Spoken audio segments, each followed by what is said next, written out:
Update. 1 year later update. Hi everyone. Last year I posted about stepping down as maid of honor for my friend Jamie a few weeks before her wedding. At the time, I felt conflicted and guilty, but so many of you helped me see I had valid reasons to walk away.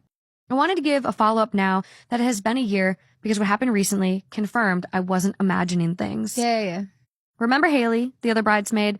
She stayed longer than I did, a few days, but eventually she experienced the same treatment I had.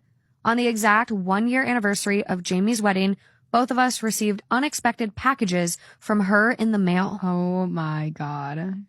Stop. I haven't read this and I'm scared. I'm scared, but I'm also angry. It's like, really, on your anniversary? Get a fucking life. Focus on your husband. Focus on your anniversary. You're going to really send out. Okay, continue. Well, now we got to see what was in these crazy care packages. Inside were multi-page typed letters.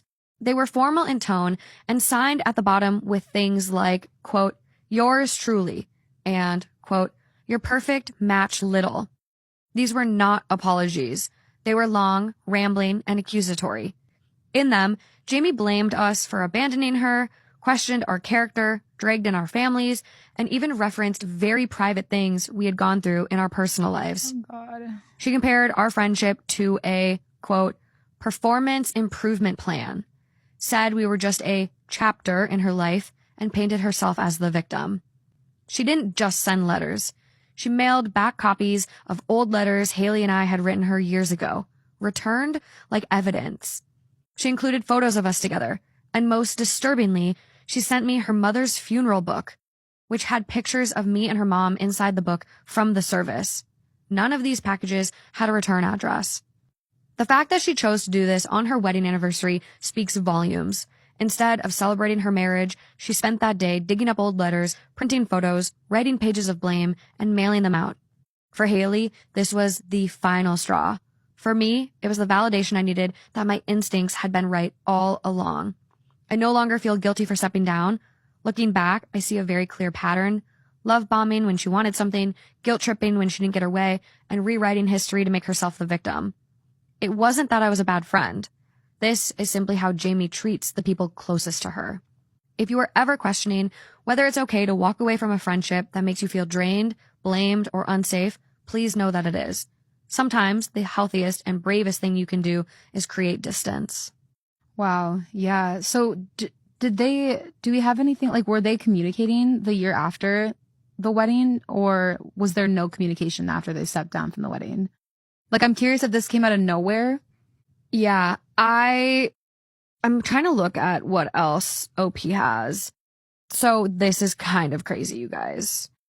So OP created an entire Google Drive folder called Bridezilla.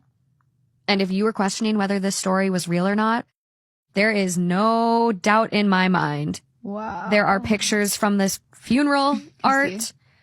I mean, this is insane. All of, like, photos of them together from, like, photo booths to trips, their text messages. Oh my God. Okay, I'm going to read one of these text messages. Yeah. Wow. Okay, this is going to be a bit long.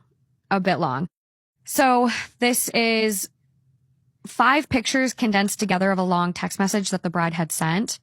Also included in this envelope, so it's kind of a condensed breakdown also of what was sent. 5 hello there cards with a note saying happy birthday, a picture of giant envelope it was sent in, address is blacked out, a strand of hair, and then text message pictures. The envelope with a pile of pictures that were included, the funeral book, the pages of the funeral book showing pictures that were included, and a letter. And the letter is kind of what was said to OP. It's just like, if you want to read the actual letters, we got them.